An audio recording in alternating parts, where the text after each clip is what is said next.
Everyone, good morning and welcome back to my channel. কেমন আছো তোমরা সবাই? আশা করছি তোমরা সবাই খুব ভালো আছো আর আমরাও ভালো আছি। আজ হচ্ছে সোমবারের ব্লগটা আমি এখান থেকে স্টার্ট করছি। আর আমরা তো ডিফু গিয়েছিলাম, তোমরা দেখতেই পেয়েছো যারা যারা আমার ব্লগ দেখেছো। আর আমরা এসেছি হচ্ছে শুক্রবারে, মানে গত শুক্রবারে এসেছি। শনিবারে স্কুল পাঠাইনি আর গুড়িয়া গুনগুন এখন ক্লাস 4 উঠেছে। আর দুজনেই মোটামুটি ভালো নাম্বারে পাশ করেছে। গুড়িয়া পাশ করেছে র্যাঙ্ক 3 আর গুনগুন র্যাঙ্ক 6। তো আজ ওদের স্কুলের মানে ক্লাসের প্রথম দিন আর খুব হ্যাপি ওরা স্কুলে যাবে।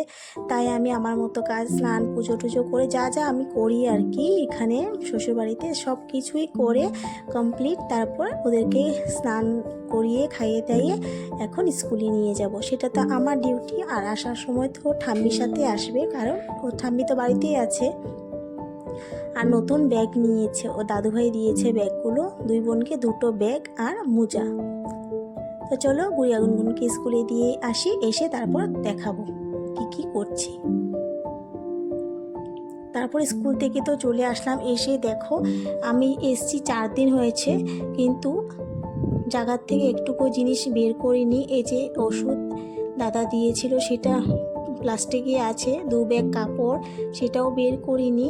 আর কাজগুলো না এমন লাগছে দেখে, মানে আমার মাথা ঘুরাচ্ছে। আমি কোন দিক থেকে শুরু করে কোন দিকে নিয়ে শেষ করব কাজ, সেটাই বুঝে উঠতে পারছি না। তারপর তো গোছালাম, অনেক সময় লেগেছে গুছাতে। তার দেখিয়ে দিই তোমাদেরকে গোছানোর আগের অবস্থাটা। আমি সকালে তো পুজো দিয়েছি, সেটাও একটু দেখিয়ে দিলাম এক ঝলক। তারপর আমি না এসে প্রথমে বিছানা তুলে নিয়েছি। বাসি বিছানা যেমন করে হোক আগে তুলে নিই, তারপর না হয় ঘরের কাজগুলো করব। আর আমি এসে আগে চা খেয়েছি, কারণ চা না খেলে না আমি এনার্জি পাই না কাজ করার। তারপর অনেক কাজ করেছি, ঝাড়া, বিছানার বেড কভার নামানো সবটাই করেছি, কিন্তু তোমাদের সাথে না শেয়ার করিনি ক্যামেরা নিয়ে। তো পরিষ্কার করেই তারপর দেখাচ্ছি। দেখো 2টো গ্রিল মুছেছি, তার সাইডেরটা রেখে দিয়েছি, একসাথে এতটা পারবো না তার জন্য। তারপর এদিকে দেখো জগন্নাথ, বলরাম আর সুভদ্রাকে যে দেখা যাচ্ছে, সেটা আমার বাবা দিয়েছে। কি সুন্দর! আমি ভাবছি দুয়ারে টাঙাবো, কিন্তু এখনও টাঙানো হয়নি, যেহেতু এখানেই রেখে দিয়েছি। কি ভাল লাগছে দেখতে। তারপর দেখো আমি যে ঘর দুয়ার পরিষ্কার করেছি ঝেড়ে মুছে একদম। সবটা করতে পারিনি, কিছু কিছু করেছি, আর কিছু না বেশ কিছুই করেছি। কাপড়গুলো ব্যাগের থেকে বের করে এখানে ঢেকে রেখেছি একটা নাইটি দিয়ে, কারণ বাইরে থাকলে না ধুলো পড়বে। যখন গুছাবো, কিন্তু সময় করে গুছাতেই হবে। যে গডরেজের আয়নাগুলো মুছে নিয়েছি, মার বিছানাটা বেডশিট চেঞ্জ করে একদম ধুলো টুলো মুছে আমি তো যাবার আগেও করে গিয়েছিলাম, কিন্তু এতদিন পর আসছি তো এইগুলোকে আর থাকবে। আর মাও করেছিল, ব্যাগের মধ্যে আছে সোয়েটার আর একটা ল্যাপের কভার। তারপর দেখো আমি যে গুছিয়েছি তোমাদের সাথে সেটাই শেয়ার করছি এখন। যাই হোক, একটু ভাল লাগছে দেখতে।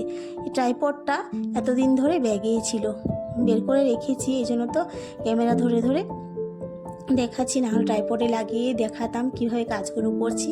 আর এই ব্যাগটার মধ্যে অনেক কিছু আছে, এখনও বের করিনি, আমি কিছুই বের করিনি, কারণ আমার এত আলসি লাগছে যে কোথার থেকে, বললাম না কোথার থেকে শুরু করেছি কোথায় নিয়ে শেষ করব কাজ, কিছুই বুঝে উঠতে পারছিলাম না, মাথা ঘুরাচ্ছিল যেন।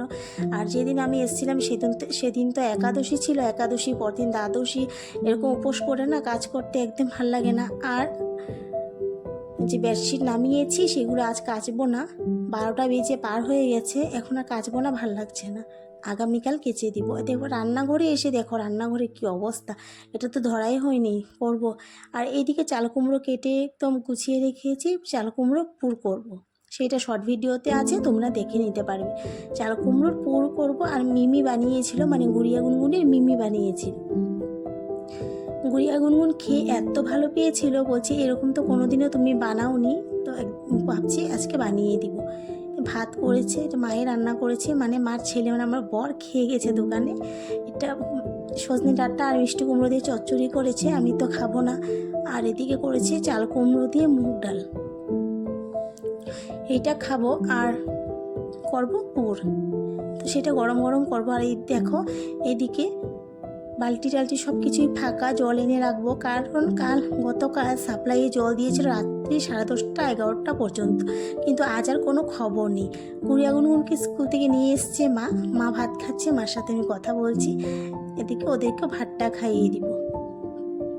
বললাম না বাইরে অনেকগুলো কাপড় আছে, আজ কিছু কেচে দিয়েছিলাম, আর বেডশিটগুলো নামিয়ে রেখেছি, আগামীকাল করবো সব কিছুই। আর কি হয়, অনেক দিন পর যে এসছি, মানে কাজগুলো না কোথা দিয়ে করব, কোথা দিয়ে শুরু করব, কি করলে ভালো হবে সবটা না আমি ভুলে গেছি। আগে কি করেছিলাম সেগুলো আমি ভুলে গেছি। দিকে সন্ধে হয়ে গেছে, আমি সন্ধে টন্ধে দিয়ে এসে তারপর জানালার পর্দাটা লাগিয়ে দিলাম। তারপরে এদিকে দুপুরবেলা না গুড়িয়া গুনগুন একদম ঘুমায়নি, ওরা পড়ছিল। যাই হোক, তারপর ঠাম্মির সাথে বেরিয়ে গিয়ে দৌড়াদৌড়ি করছিল, তো সন্ধে দিয়ে দিলাম, তোমাদেরকে একটু দেখিয়ে দিচ্ছি। আর আমরা প্রার্থনাও করেছি, আমি, মা আর গুড়িয়া গুনগুন আমরা মিলে প্রার্থনা করেছি। চলো, সন্ধে হয়ে গেছে, কিন্তু বাইরের ওয়েদারটা দেখো, এখনও সন্ধে হয়নি। আর আমাদের তো টাইমলি সন্ধে দিতে হয়, সময় আছে একটা প্রার্থনা করা, সেই সময়টাতে আমরা সন্ধে দিয়ে দিই।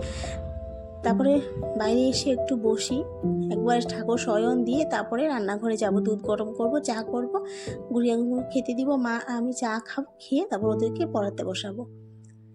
আজকে ভিডিওটা যদি ভালো লাগে একটা লাইক করে দিও, যদি ভালো লাগে একটা লাইক করে দিও, কমেন্ট করো, আর আমার চ্যানেলটাকে সাবস্ক্রাইব করে দিও। আমার ছোট্ট ইউটিউব পরিবারে চলে এসো, তোমাদের সাপোর্ট চাই, কারণ আমিও একটু এগিয়ে যেতে চাই ইউটিউবে। তোমরা যদি সাপোর্ট না করো কিছুই হবে না।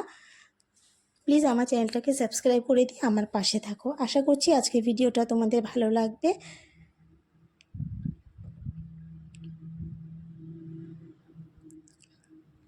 ওরা পড়তে বসে গেছে, আবার ম্যাথসও করে নিয়েছে নিজে। আজ তাহলে আসি, টাটা, দেখা হবে আরেকদিন নতুন একটি ব্লগের সাথে। Good night.